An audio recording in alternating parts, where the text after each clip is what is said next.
cross the border. Wiki hii tumekutana na hao tena na tumeangusha wengine karibu 100. And I want to assure you, it's just a matter of time. These terrorists, we are going to defeat them.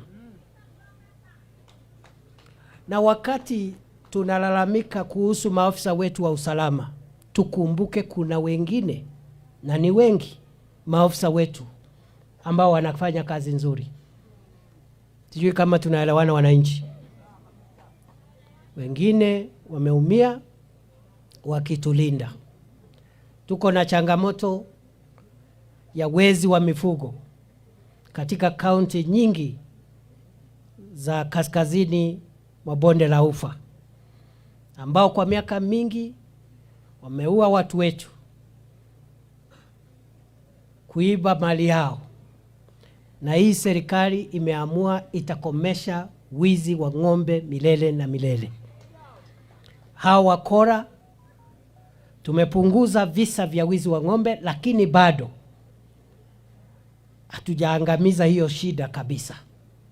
Nataka niwahakikishie kama waziri wenu wa usalama wa nchi, tutafanya vyovyote vile kuangamiza tabia mbovu ya mauaji na wizi ambayo imeletwa na wezi wa mifugo katika taifa letu la Kenya.